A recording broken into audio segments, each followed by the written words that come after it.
ultimate, which is the ultimate goal of the society. And as a society, we all know United Nations have set 15 Sustainable Development Goals for the society in 2015, which are 17 Sustainable Development Goals, which are to be reached by 2013. And these goals have been adopted by Government of India and most of the nations as it is. So basically, when we talk about the forensic science in civil engineering or the forensic analysis in civil engineering, so it essentially refers to what my understanding goes. It refers to the advanced analytical techniques that we use in civil engineering for many purposes. So we all know civil engineering being a branch of mother origin, or it is the mother branch for engineering. It has the wider area to serve. Let's suppose the computer science engineering, electronics engineering, or may it be any of the branch that looks after a very particular aspect of the societal life. But however, the civil engineering is basically looking after the overall livelihood of society. In a way, I mean to say, it's building the houses, may it be structural engineering or structural dynamics earthquake department or specialization.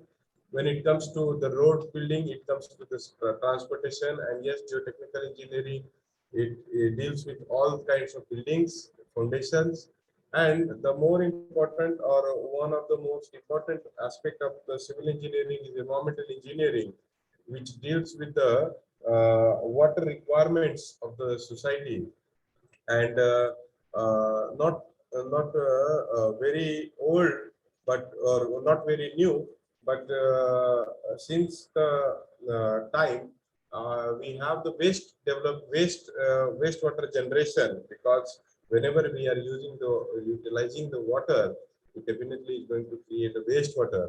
So this wastewater has become a major treatment of this wastewater has become a major challenge in last 60-70 years, or last 6 to 7 decades, or say last 10 decades or 100 years. So it has become a prominent problem in last 20, 25, 30 years since the revolution, industrial revolution has been started, taking place in a rigorous way. Definitely the industrial revolution started in 18th century back. However, it has taken a grip in last couple of decades, and which has degraded the water quality and developed the complex wastewaters. So this kind of treatment of such a wastewater is solely dependent upon its characterization, as we all know. And here is the where this forensic analysis or the advanced analytic techniques plays a role into, right? So we will more talk about the forensic analysis or advanced analytical techniques in the environmental engineering, especially, right, as a part of civil engineering in this lecture, with the case study of lead acid battery manufacturing industry. So we all know there are various types of wastewater. I expect most of the audience from the civil engineering background. So we all are aware that many of the waste types of wastewaters are we go and we uh, look after, right? May it be domestic wastewater, agricultural wastewater, industrial wastewater, right? So in particular, we'll talk about the industrial wastewater today, and in that also we will talk more about, mostly we will talk solely about the lead acid battery manufacturing industry. We will get to know about the lead acid battery manufacturing industry as an introduction, what exactly happens into the lead acid battery manufacturing industry. Most of us could be knowing, but we will just brief about what is happening in the lead acid battery manufacturing industry, why we should care about this industry, and how it is going to enhance or expand its reach in near future, and what kind of wastes are being generated, and order to address or in order to mitigate the challenges that those are posed by this kind of manufacturing industries in terms of waste management, how the forensic science or forensic analysis or the advanced analytical methods are going to benefit us in a way to curb the problem, right? So the if we see the United Nations Environment Program site, we will see lead acid battery as one of the major focus or one of the major challenge that has been set by the United Nations Environment Program. This is the UNEP official website webpage I have taken it from. So herein you could see the lead acid battery has posed such a tremendous such a tremendous potential to spoil or to contaminate the nature in a way, saying that the lead acid battery, after they are been they have served the 10 years or 15 years life, they are being discarded into the environment, right? However, the developed nations have already started recycling the waste batteries or the used batteries, and it goes up to 95 to 100% recycling of the batteries. However, the developing nations like India are struggling with the maximum of 50% of the batteries to be recycled. That too, in India, we have two types of sectors. Those are recycling the batteries. Those are, one is the official sector and the other one is the unofficial sector, right? Unofficial sector being giving more money, the businessmen or the people are invited to go for the unofficial sector, and unofficial sector being unofficial, they are not following the norms and they are discharging the waste. They are following the cruel or the crude practices for recycling of the lead for their own benefit, taking taking environment at the stake. Right? So if we see the lead acid battery, first report about the lead acid battery pollution, it was in 1997 in Kolkata. So in Kolkata, there is a place where the most of the lead acid battery recycler units are there, and the lake nearby, water bodies nearby, and the groundwater nearby is highly contaminated in maybe 2 to 3 kilometers of the vicinity. That is what a report first time reported in 1997, and since then the lead acid battery pollution is always in the news. Also, if we see the roadmap of the government 2020 to 2025, the lead acid battery or the lithium ion batteries, that means the battery manufacturing is going to be one of the most prominent area in the investment as well as in the production. So these lead acid batteries are vital in achieving the sustainable development goals. Those are set by United Nations, right? So these are 17 sustainable development goals, that is SDGs, set by the United Nations and adopted by Government of India. And out of that, there are 11 number of sustainable development goals which are pertaining to the forensic analysis or forensic sciences or forensic analysis in civil engineering in one or other way, right?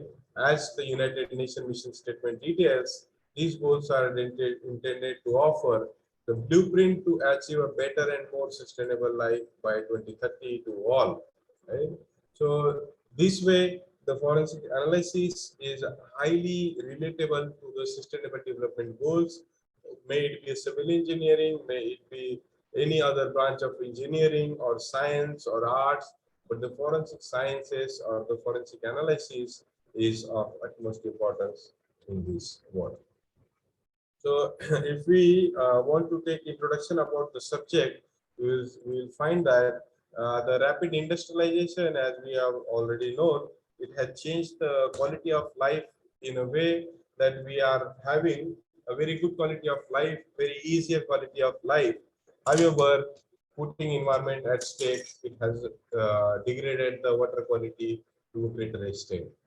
The heavy metals are surrounding us in a way that we are all surrounded by heavy metals, knowingly or unknowingly, we are exposed to them, and we are again being acted upon by the heavy metals, right? And the careless handling of this kind of waste is only worsening the situation. However, we can categorize these heavy metals into three categories, such as essential, beneficial, and detrimental. Detrimental being one of the most severe, causing severe problem or of more interest for researchers. The essential are the ones which are required for our body, and the beneficials are the ones which are, if they are present in body, it is fine. If not, it is good. Right? So we wonder where these heavy metals are coming from in the environment. So there is no wonder that these heavy metals are present since the beginning of the time, or since the formation of the earth on the earth. However, the problem started when the humans started accumulating them in one place. These heavy metals were distributed across the earth in a balanced way, but the anthropogenic activities or the industrialization, as we have started mining of the heavy metals, and we are concentrating them in one place. When they are concentrated in one place, then the problem starts, and it starts contaminating or exceeding the allowable limit set by the government of India, that is the Bureau of Indian Standard. So once they are accumulated, or anthropogenic activities have started accumulating them, now there comes the sources of heavy metal, where it is coming from, because the heavy metals are used for various sources, various uses. So the sources could be agricultural, domestic, airborne sources, and industrial sources. But today we are interested to talk about the industrial or anthropogenic sources. And if we talk about the anthropogenic or industrial sources, there could be many, like metal plating industry, waste disposal industries, fly ash industries, or the TPS or the thermal power stations. Smelters are there, mining industry is there, and there comes the lead acid battery industry, what we will be talking into about. So if we see the history of lead acid battery industry, it started in 18th century, and it was started by a researcher as well as the entrepreneur that is planting. And since then, it has never looked back. The total lead consumption in 1966 was 28% of the total global production, which increased to, this is 67%, it is typo error, which increased to 67% in 1999, and it reached to 85% in 2015. We are waiting for the figures of 2020 or 2021, and we do expect it to reach up to 95%. Right?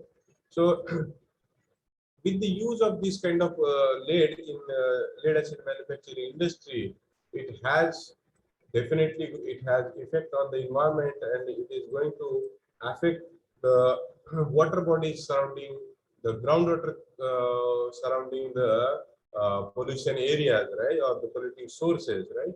So it is also causing many times the lead poisoning. So this kind of news we are all aware about, lead poisoning in Delhi rickshaw. Actually, these days e-rickshaws have also boomed to a greater extent. Every here and there we see this kind of e-rickshaws on the streets. So what these e-rickshaws are getting power from? These are getting power from basically lead acid battery industry. Sorry, lead acid battery. So why they are using the lead acid batteries and not other batteries? Because lead acid batteries are very cheaper. Although there is a research in this, and lithium ion batteries have come up, they are having the less weight, they are compact in nature, but they are too expensive to afford. And that is how the lead acid batteries have, even now, as these were invented in 18th century, but still they are in highest demand, or they are most popular among the commercial manufacturers. And these kind of lead acid batteries are used in the e-rickshaws, and these people who are driving the e-rickshaws, they are not very educated people. They could be educated people. However, most of them are uneducated or less educated, or they are least concerned about the environmental effects of these batteries, or more appropriate will be saying that they are unaware of this kind of situation may arise, right? And that is how they are into the trouble. These lead acid batteries are discharging the lead as well as the acids in the grounds or the or on the land mass, which are having the which are creating the trouble in lead poisoning as well as in Delhi, right? So these are a few instances of lead acid battery recycling that I myself have collected, right? So such a found practices are going on in informal sector in lead acid battery recycling, which are also adding it to the lead pollution. So if we see the future of this lead acid battery industry, LAB stands for lead acid battery. So it is destined to grow at a compound rate of 8%, depending upon the or banking on the automobile demand, expansion in telecommunication and infrastructure, increasing number of solar power plants. We all know that the government of India is promoting the solar power projects. We are promoting the green energy, not only India, the whole world is promoting the green energy, and the solar power sector needs the lead acid batteries to store their energy, and this way the lead acid batteries are in demand again. Thereafter, IT industry also needs the battery backup, which is to be given by the lead acid battery. And most importantly, the explosion in the production of battery-driven or e-bikes and e-cars. Right? So this is the latest news that Chhattisgarh floats tender for 15,000 lead acid batteries for solar application. So this is the news of 2021, right? So this kind of higher demand of batteries is still in progress, and we need to look after the consequences that would be created by the lead acid battery industries, right? So if we see about the waste that is being generated in the lead acid battery industries, these wastes could be, yeah, these waste could be, one is the wastewater, right? First one is the wastewater, and the other one is the sludge. So basically, sludge is the secondary byproduct or the secondary waste generated from the lead acid battery industry, because as this wastewater is having the lead content 2 to 50 mg per liter and pH is in between 1 to 2, it is highly acidic pH. So in order to treat this water, what industries go for is the chemical precipitation.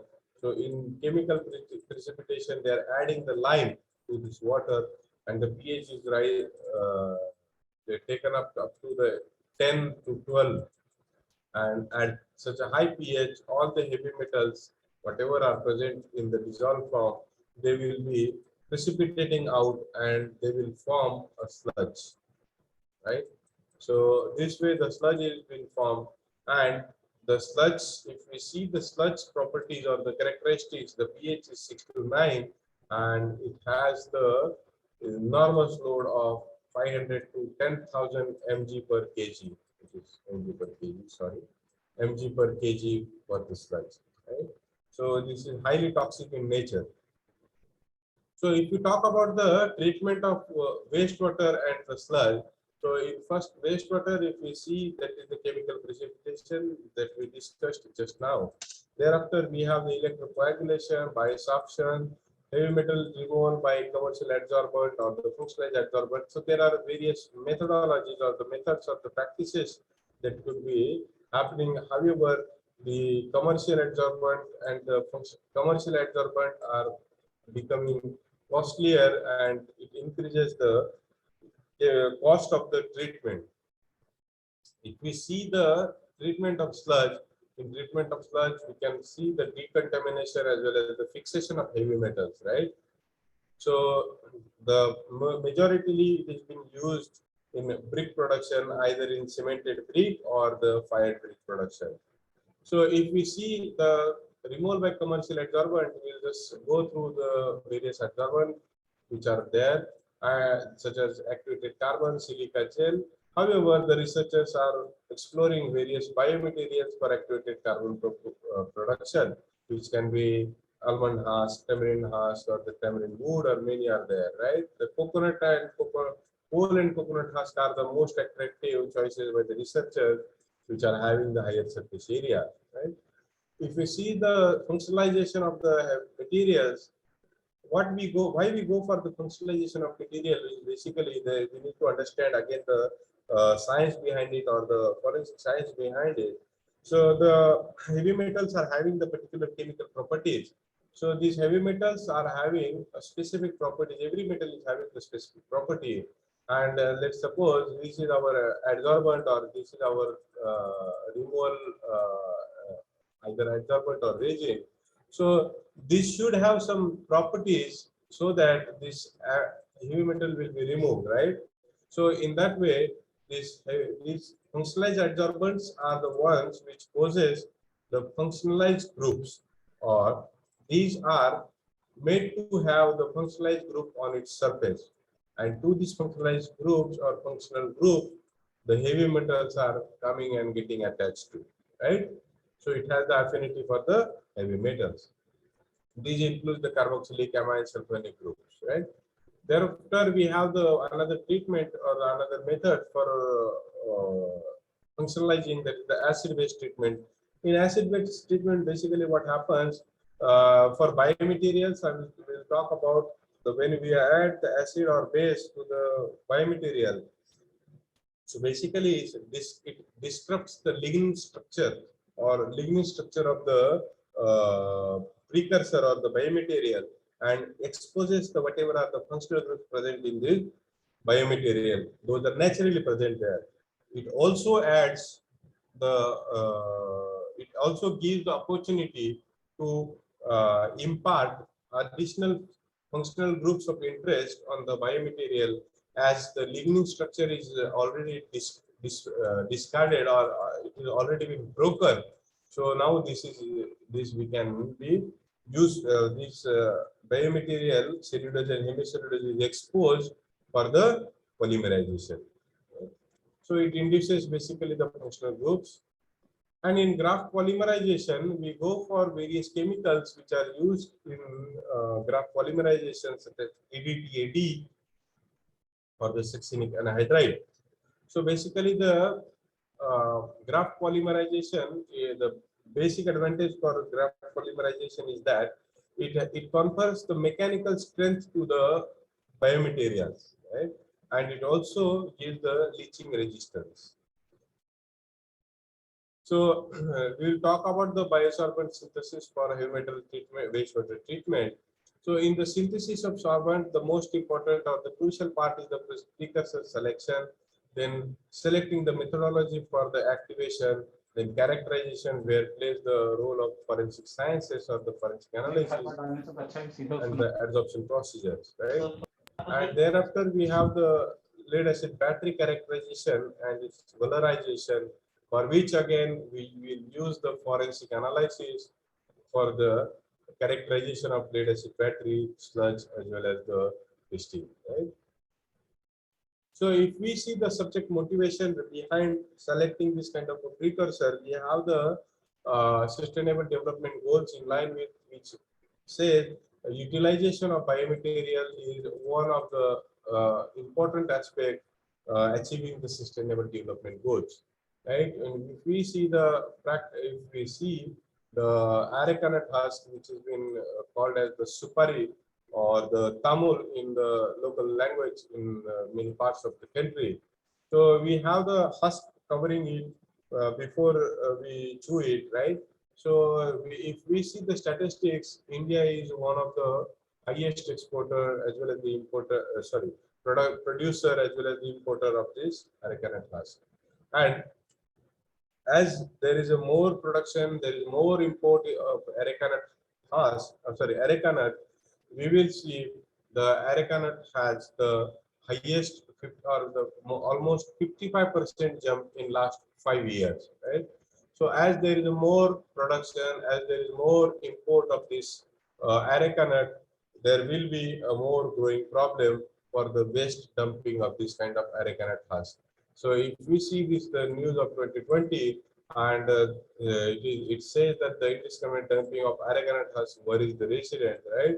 So it is more prominent in southern region of the country as well as in part of northeast India, right? So we have taken this precursor as a this material as a precursor for development of this adsorbent. And there are some few facts about the arecanut husk for which the scientific name is given, and we have the almost this much of per annum production of the arecanut husk, right? So the husk is almost 60 to 80% of the weight of the total weight of the arecanut. And if we see the forensic analysis, it has the 44% cellulose, 28% hemicellulose, and 11% lignin. And this lignin is the problem for its utilization. Usually, this kind of bio-waste can be used for the production of biofuel. However, this use is for arecanut husk is use is limited due to its high ash content and lower susceptibility to the enzymatic digestion. So this is the synthesis protocol that we used for the synthesis of this adsorbent, right? Firstly, it was washed with the tap water, then it was cut into the raw husk pieces, then it was with the glass rod, the acid was added, and with the glass rod it was viral, right? And thereafter it was kept in the oven at 105 degrees Celsius, and further it was kept in the hot air oven for the more time, and finally it was it was washed with several times with water, and again it was dried, and finally it was sieved to it was sieved to get the desired size of the particles, right? So if we see the pictorial, this was the schematic for the synthesis. And if we see the pictorial view, this is the arecanut tree, which has been in the trees. This is the closer view, right? So such a kind of husk was collected from the market, and it was there were many organic and inorganic impurities that were attached to this. And to remove these organic impurities, it was washed through thoroughly, and it was dried, and it was sun dried, and it was cut into small pieces. This is the closer view of this, and in such a pieces it was cut. Thereafter it was added to 1:1 ratio with acid.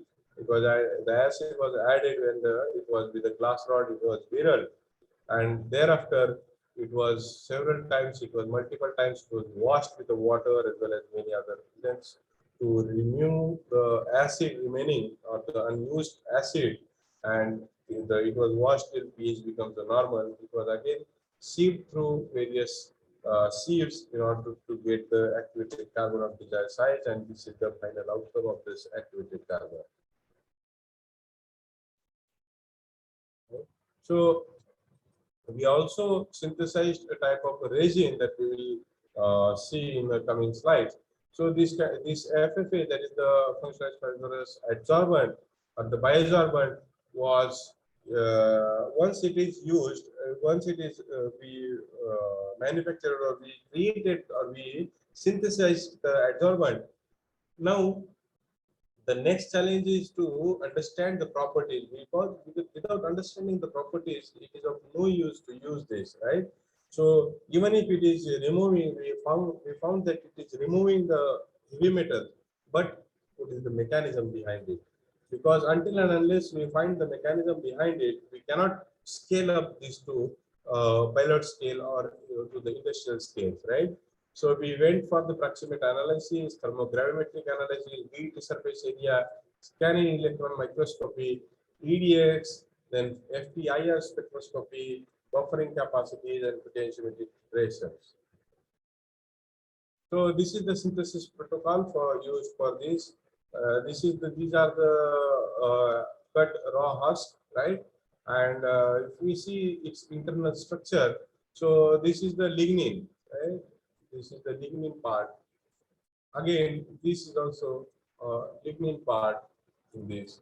So this kind of lignin is avoiding or protecting all the cellulose and hemicellulose. If we see, these are the cellulose and hemicellulose inside, right? So these kind of structures are or this cellulose and hemicellulose are having various functional groups. those can be used for development, or this can be used for fabrication or synthesis of the adsorbent. However, the lignin binding is stopping us to do so now, right?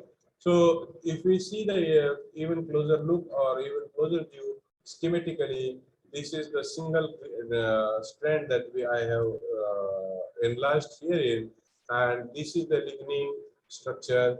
Inside there is a hemicellulose and there is a cellulose, right? However, it is closely packed and well protected by the lignin layer.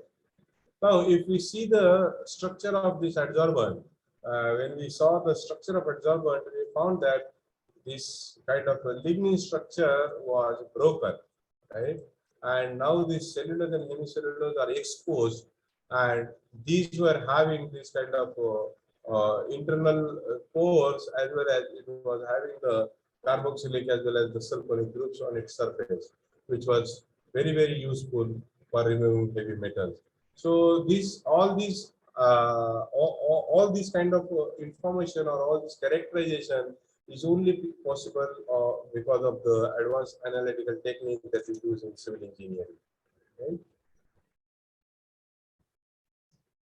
So if we go for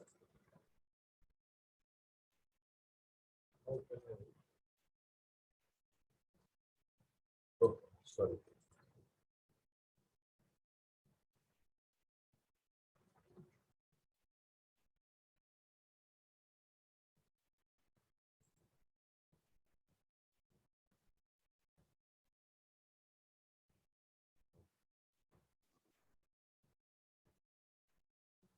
Yeah.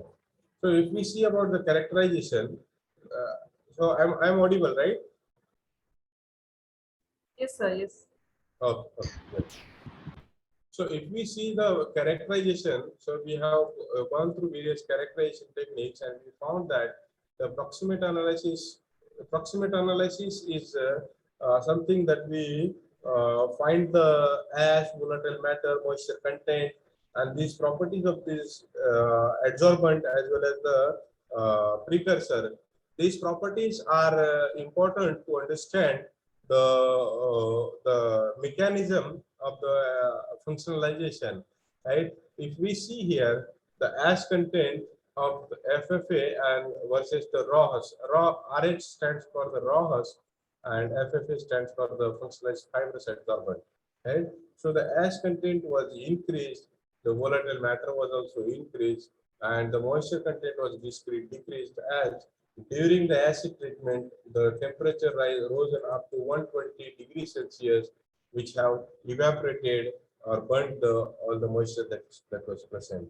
And when we went for the ultimate analysis or the CHNS analysis, we found that the sulfur content in the if we see the raw husk, the sulfur content of raw husk was negligible or 0.02% only. And if we see the sulfur content of the our adsorbent, it is 1.23%, which is very high in multiple folds than the earlier one. And that indicates some sulfonic groups are being attached to the FFA that is being synthesized. And this gives us impression that this can be now used for the application of the heavy metals removal, right? This is also been confirmed by the FTIR spectra. Right? So when we went for the scanning electron microscopy of the adsorbent, and we found that if we see here raw husk, this is the RH stands for the raw husk. If we see closely the raw husk, there are grooves on the surface of the raw husk which are running across the length of the fiber, right? However, these grooves are very nicely filled with some packing material, right? And there is no room that something can go inside. This is the closer view of this raw husk, right? So here you can see it is all filled up. And this is the view of the FFA, right? So here you can see now this is the cross-sectional area of fiber. Here you could see the tunnels are being developed as these are as there are some grooves over here. These grooves have converted into the tunnels those are running across the fiber length, which is creating or which is enhancing the surface area. This will be possible only because of the analytical advanced practices that we use in civil engineering, that is the SCM, right? And if we see the top view or the outer view of the strand or the fiber, such a kind of these grooves, the whatever was the packing material inside these kind of grooves, right? I hope we are able to see this, right?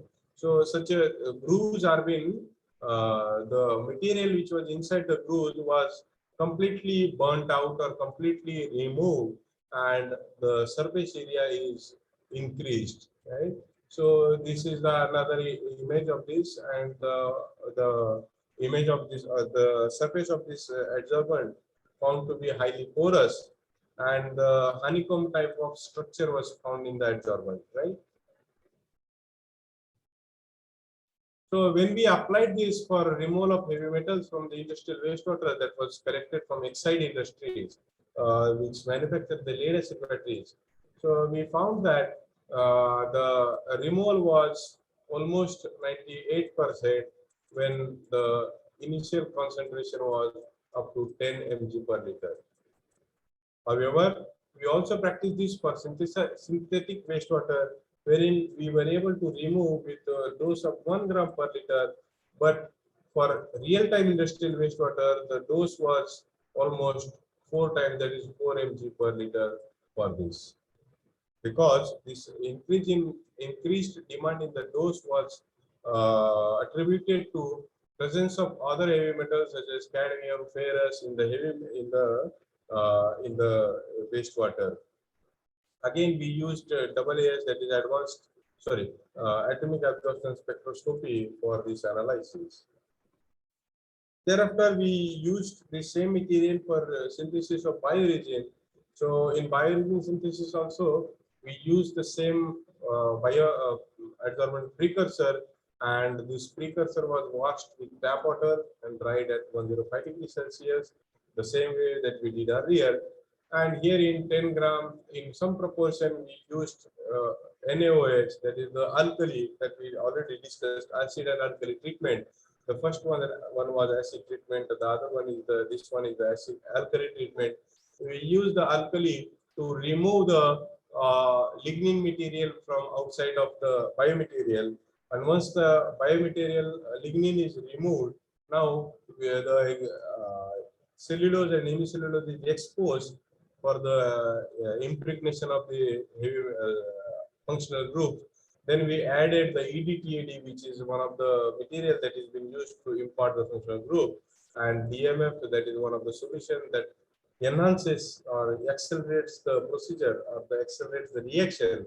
And finally, after imparting this, it was washed several times with various solvents. Again, it was characterized with the thermogravity analysis, FPSCM, proximate ultimate analysis, mass percent gain loss, FTII, and potential generation. So the mass percent gain is another technique which we use for the analyzing. Let's suppose what was the mass of the material earlier before impregnation and after impregnation. It gives us idea about the something has been impregnated to the biomaterials, right? Then we went for the elemental analysis, then thermogravimetric analysis. We will discuss more about this analysis in upcoming slides. FTIR analysis, STM, and potential titration. So this is how we can make it pictorially visible.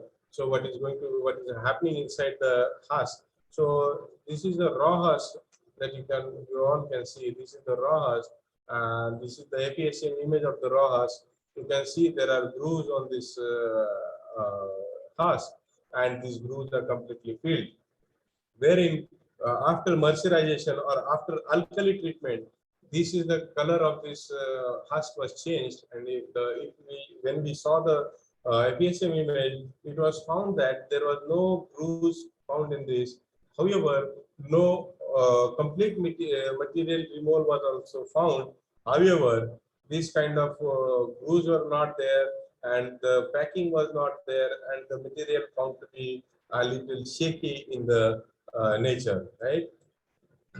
Further, what we did is we used one treatment, one portion with the NaOH treatment, another without NaOH treatment, in order to see the effect of NaOH treatment. And we found that without the husk which was not treated with NaOH and directly tried to impregnate the carboxylic group or the functional groups. Therein, we found that the grooves were found to be visible. However, there was nothing inside the grooves. The material was a little removed. However, the grooves were empty. Whereas, when we use this mercerized husk and we try to impregnate or functionalize this husk, we found that in the grooves there was some packing material, or there was some material which was adhering to the grooves and spiking outwards, right? So this is nothing but the EDTAD mounting on the, we concluded that this is nothing but the EDTAD mounting on the biomaterial. So if we see what exactly it is, right? So when we mercerize this husk, or when we go for alkali treatment, it will expose all the hydroxyl group on the in the cellulose and hemicellulose, right? And these hydroxyl groups will be interacting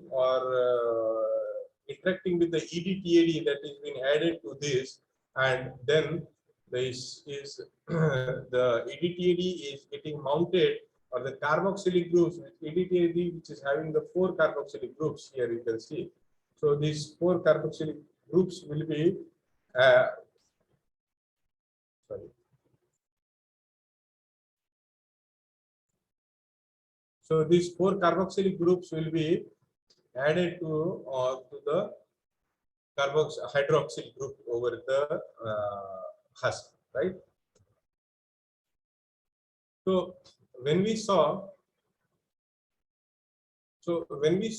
the mass percent gain, right, mass percent loss or mass percent gain, and we found that with varying NaOH concentration, with varying time and varying temperature, we carried out the experiments in order to optimize the parameters, and we found that the 20% of NaOH, 25 degrees Celsius, and reaction time of 24 hours to be the highest or the optimum one. So we also found that the EDTAD mounting, right? So we went for the elemental composition, right? That is the CHNS analysis, and we found that these are the raw husk, mercerized husk. That is, this is the raw husk as it is. It was collected and washed. Mercerized husk is the NaOH treated husk, sodium hydroxide treated. FMH is the functionalized mercerized husk, that is functionalized NaOH treated husk. Then FMMH is nothing but we 2 times we went for the mercerization or the alkali treatment. One time it was alkali treated, again the same material was again subjected to mercerization, and we found that and after that it was subjected for functionalization, right? And FRH is nothing but the functionalized raw husk, doing nothing but functionalize, right? And we found that the FMH, that is the single time functionalized mercerized husk, was having the highest composition, right? So this is the composition CHONS. So here you can see the EDTAD amount. Also we calculated with the molecular formulas how much amount was added, right? And these both results were in line with each other, the elemental composition and this. So this is the mechanism of EDTAD mounting. So this is the mercerized husk. You can see hydroxyl group is there, and this is the EDTAD, which is having the 4 carboxylic groups herein. Now, what happens? So these carboxylic groups are getting attached to one hydroxyl group, Now, when one hydroxyl group is attached to this, these three groups are ready to interact with the heavy metals present, and this will remove the heavy metals. Right? So this is the FTIR graph of this various reagents that mm, we synthesized. Further, the thermal stability of the reagents is very, very important, because many a times the thermal or the temperature may not be the same at all the in all regions. Where also the thermal stability is important in order to use the, or in order to have the better usability of the product, right? So we went for the thermogravimetric analysis, which suggests, or which gives the profile of weight loss versus time, right? And sorry, weight loss versus temperature, right? So with that, we found that at various temperatures, there was a reduction in the mass of the biomaterial, and we found that finally for raw husk it was 0.8 only, 0.8 only the final weight, whereas for FMH and for FMMH it was 3.08, which indicates that the thermal stability of the reagents was increased.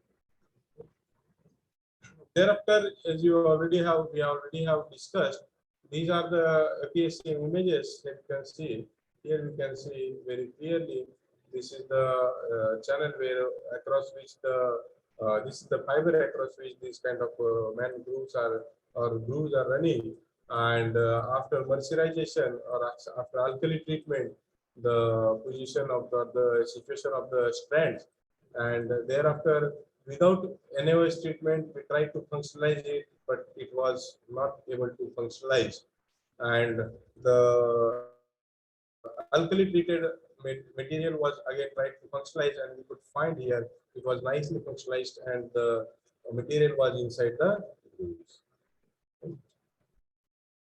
So finally, we applied this for application for removal of lead from the lead acid battery industry, and we found that it was also able to remove the heavy metals from the wastewater. However, 10 gram per liter dose was required for this.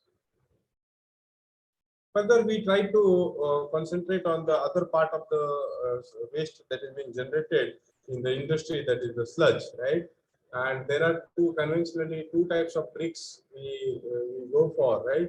So this utilization is mostly for the, as we already know, this sludge is mostly used for the brick production. That is the only way we are right now. We have the only way that is being used, right?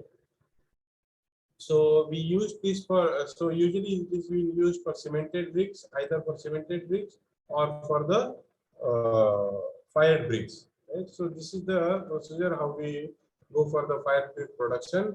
So we go for mining, storage, size reduction, screening, forming, cutting, coating, glazing, and firing. Finally firing. Right? So if we see the global annual production, it is very high. That is 139 billion units, and we are the second largest producer of these kind of bricks. So production of this brick, what it takes clay minerals, right? So if we see, if we are not using this sludge, what we will use, we usually use clay for the production of the bricks. So clay is very highly fertile, so it is depleting the clay. It will also depleting the clay, and it is also not giving the justice to the sludge that has the potential to be used. So in that we try to use this sludge for the production of this bricks. Right? So we will see today we will also see today the role of these advanced analytical techniques in valorization potential, or recognizing what is the potential of this sludge for valorization, right?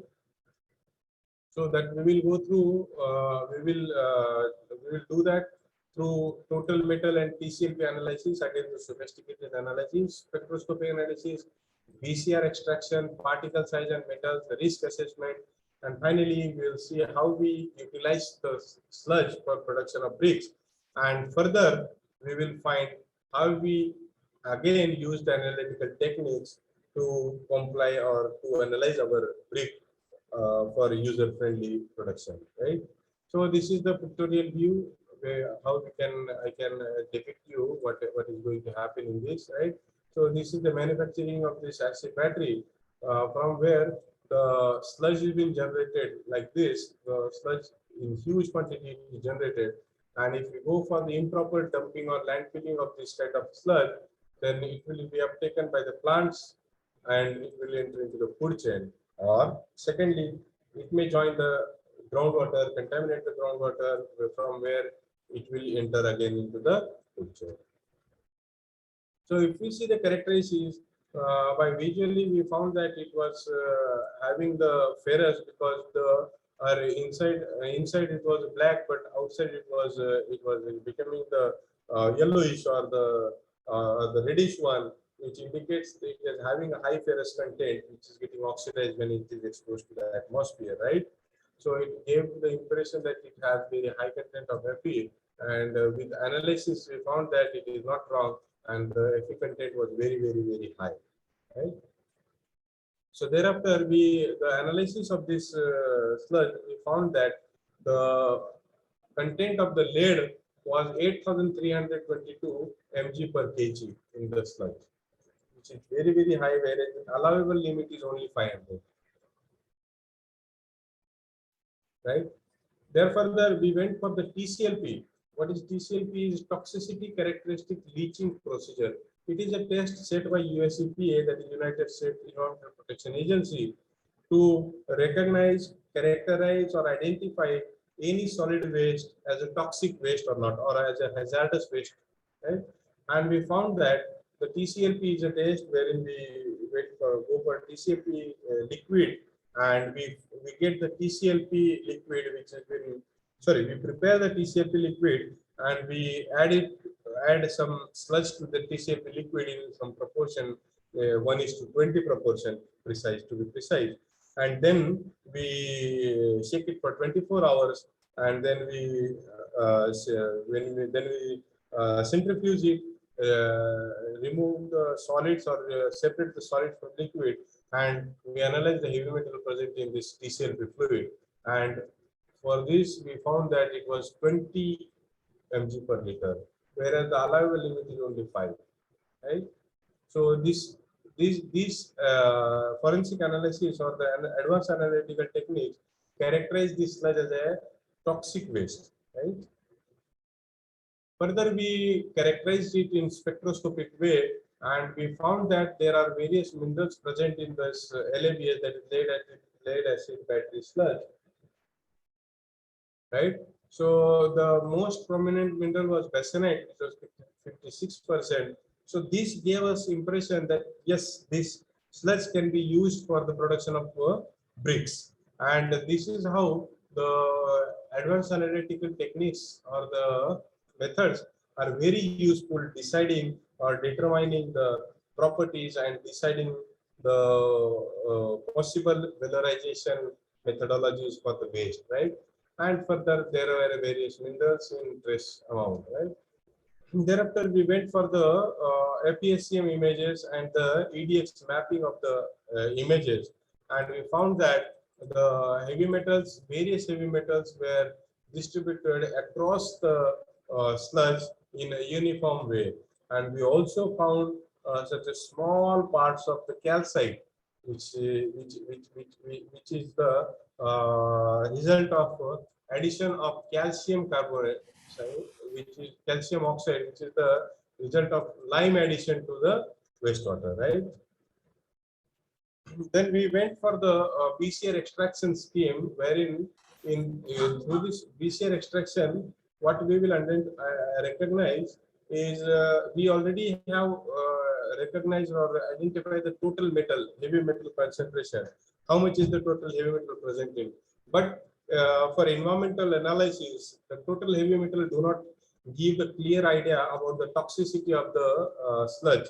Why? Because there are various types of heavy metal. Let's suppose there are 10, the concentration is 10 mg per liter for heavy metals, or 10 mg per kg in sludge, right? So this total heavy metals can be categorized into four categories such as fraction 1, fraction 2, this is the fraction 1, fraction 2, fraction 3, and fraction 4. So what these fractions exactly are, this F1 is nothing but the exchangeable fraction or exchangeable metal, which are very, very highly severe or highly dangerous for the human health as well as the environment, which are readily available for the consumption by the plants as well as the humans, right? The second is the metal bound iron metals bound to iron oxides and the manganese oxides. That is the reducible fraction. That is the F2, right? Which is a little lesser toxic than the F1. Then F3, which is bound to organics. That is the oxidizable fraction, which is even lesser toxic to the humans and the environment. And finally, the residual fraction F4, which is not at all toxic to the environment, which will there be in the residual form for the length of time, right? So how we can get the fractions? So for that, there is a series of tedious chemical composition and the chemical set of chemical analysis using the solvent. So there are various solvents that we use for this finding the F1, F2, F3 fractions, right? So this is the supernatant 1, 2, 3, that is the F1 fraction. This is F2 fraction and this is F3 fraction.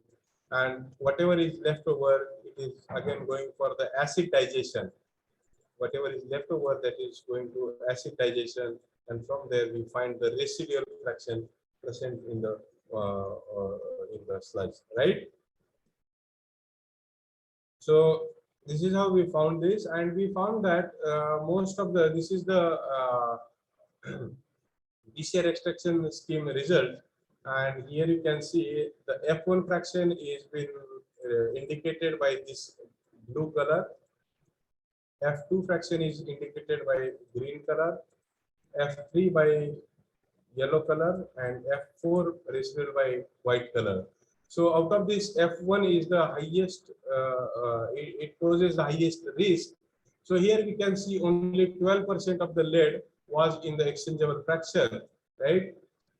And we found that the aluminum and calcium, those are mostly associated with the carbonates, that is in F1 fraction, right?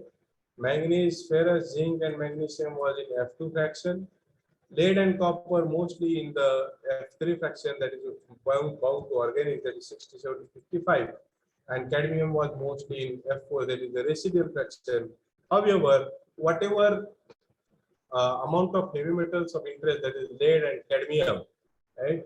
So these two heavy metals, whatever may be the lesser amount of percentage of this present in the F1 fraction, this is such a huge that it poses a toxicity to the sludge, right? So therefore, we went for the particle size distribution and heavy metal content, and we found that what we did was, let's suppose there is a whole bunch of sludge, and the sludge is having the various types of particles, various sizes of particles inside, right?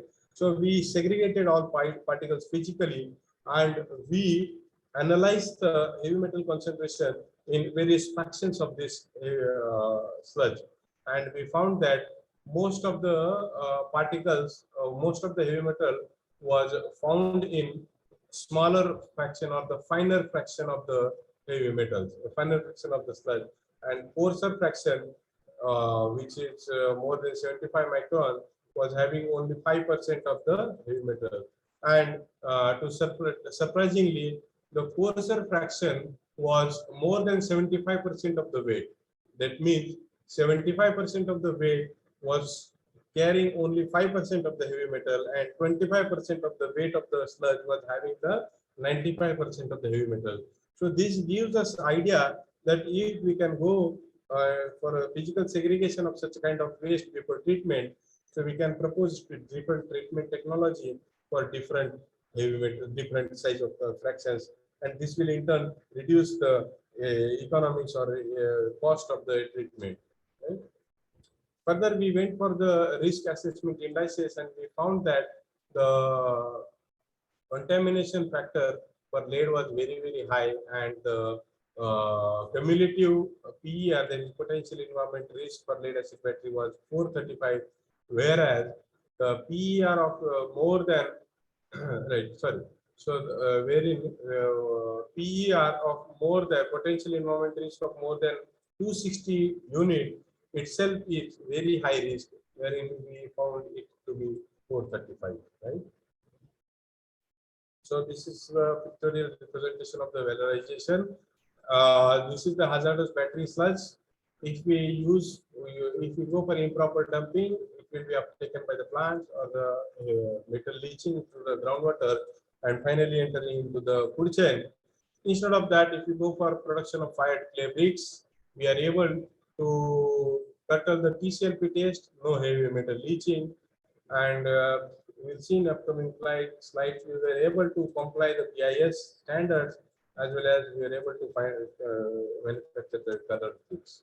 So this is the mechanism of, this is the procedure for the preparation of these bricks.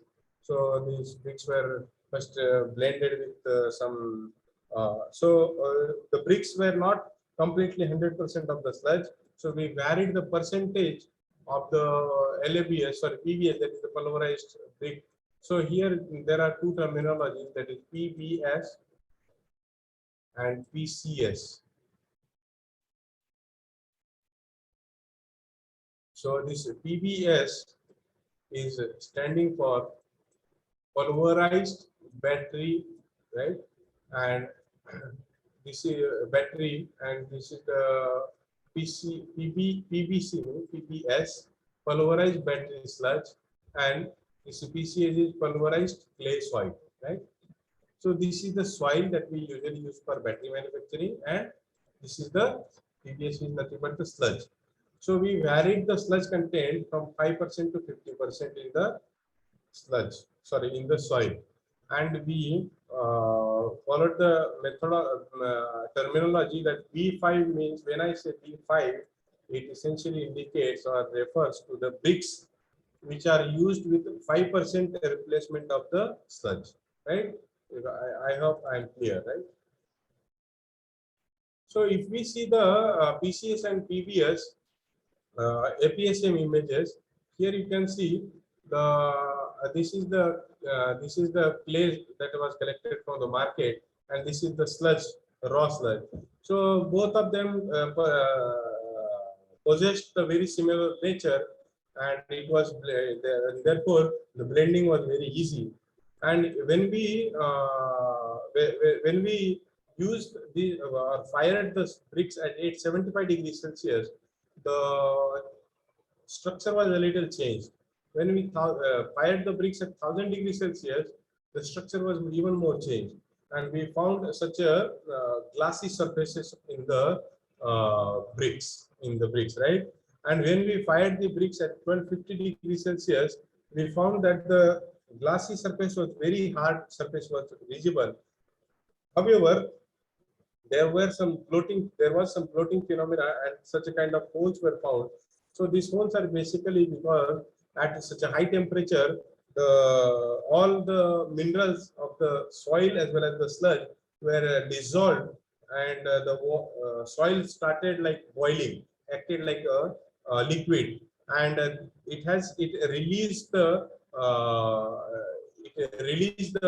flue gases, and which were those gases were trapped inside the brick, and they tried to escape from the brick, and that has created such a holes, which is called as the bloating phenomenon, right? Further, we went for the TGA analysis of these bricks, and we found that the profile of this clay soil as well as the sludge was very matching to each other, and it gave us idea how much temperature we can go for its firing, right? There further we studied some engineering properties like water absorption and strength, and we found that because these two are the criteria for the bricks material testing or the brick quality testing, and we found that it was matching the B30, complying the B30 of the Indian Bureau of Indian Standards, right? Then we went for the analysis or the load analysis of the stress strain curve for these bricks, and we found that the bricks which were added with the more sludge were having the ductile nature. Yes, you can see this with the, sorry, you can see here with this kind of graphs, right? So in this, this shows the catastrophic failure for which the strength was highest. However, but this is the B0, that means 0% of sludge, only soil sludge. It showed the highest maximum strength when we use the sludge here from 5% to 30%. We varied the percentage, and we found that sludge with less percentage showed the highest strength, but also the catastrophic failure, and bricks with the highest sludge content showed the ductile nature of the brick in failure. Further, we studied various properties such as apparent porosity, bulk density, some geotechnical properties for its further understanding. And also we studied the compressive strength. The compressive strength was in line with the minimum requirements set by BIS. And these are the pictures of the brick, right? So here you can see these are the bricks. B5 means 5% replacement of the sludge, right? So from B5 to B30 and the firing temperature from 930 to 1050. Here you can see the sludges, the bricks which are having the less content of the sludge were smaller in the nature are showed the more contraction on upon firing, but bricks with a higher sludge content, they were sustaining the higher temperature, right? So it increased essentially the higher temperature sustainability. When temperature is higher, the strength will be higher for the bricks. Okay? And also one more thing, what happened, what we observed is when the percentage of the sludge was increased in the bricks, and at the 1000 or 1050 Celsius, these sludges showed all the bricks are red in color, whereas this brick was found to be in yellow in color.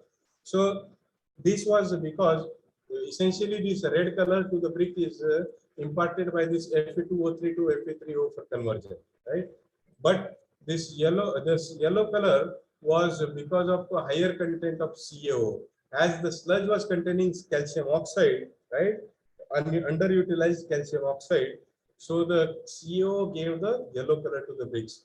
So it gives the advantage that these kind of yellow bricks can be used for the decoration purpose. And these colored bricks are even costlier than the regular brick. If the regular brick is 8 to 9 rupees in cost, so these kind of bricks will be costing almost 12 to 13 rupees.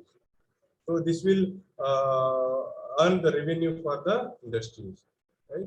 Finally, we went for the consideration of the TCLP, which is more important for the perspective of environment, right? So as we know, we analyzed the sludge for TCLP, and we were, if you recall, we found the TCLP concentration was 20 mg per liter for lead, right? And it was 3.78 for cadmium. So all kinds of bricks, all the bricks like B0 to B30, all the bricks we went for the TCLP, and we found that in none of the bricks, as you can see here.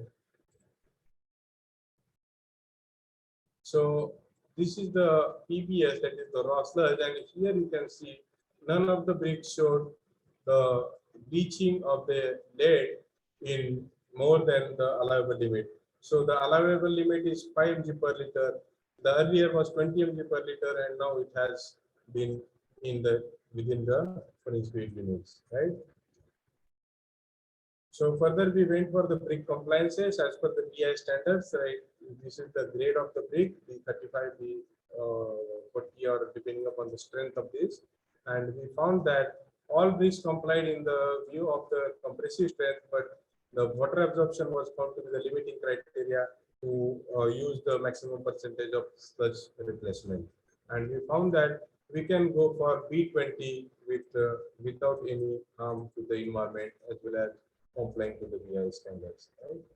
So major finding from the work is the forensic analysis or the analytical techniques that we were able to find the toxicity and TCLP test which categorized qualitatively as well as quantitatively, which categorized the sludge LABS as the sludge. And we found with the analysis that the heavy metals were found to be concentrated in the larger or finer fraction, and only 5% of heavy metals were in the coarser fraction. Right. So this study can give the viable practice management for the heavy metal industry, and precisely it gives the utilization of the biomass for the production of the two types of various absorbents. Right. So thank you very much for inviting me to this webinar. And this is the NIT Silchar campus. We have the very green and beautiful NIT Silchar campus. So you're most welcome to visit the NIT Silchar campus when the situation improves. And I'll be happy to see you there if you could be there. Thank you. Over to you, Dr. Patna. Thank you so much, sir. The session was very, very interesting and valuable. So now I would like to ask participants, is there any questions for you? Please ask. Any questions from participants?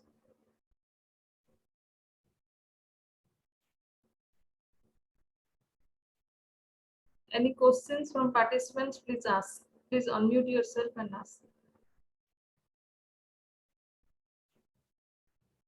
I think, sir, there is no questions from the participants. So, sir, actually, it is an honor for me to invite you to participate in this FDP program as an expert speaker. And thank you so much for accepting the invitation. Thanks a lot, sir. Thank you very much, madam. And it is my privilege to be here and share the desk with the Dean of Legacy, the expert speakers I could see in the FDP. And I congratulate you and your team for organizing such an innovative theme. And I also thank the KIT administration for inviting me, including yourself, to this lecture. Thank you very much. And I also thank the participant for patiently listening because nowadays in a virtual way, it is not very easy to stick to the screen and patiently listen to the lectures, right? So thank you, participants. Okay, sir. Thank you. So participants, again, we will meet again at 3 p.m. for the third session of the FDP. Okay. So all the participants are requested to join the session by using the same link. Okay. So have a good day. You can leave now, and again we'll meet at 3 p.m.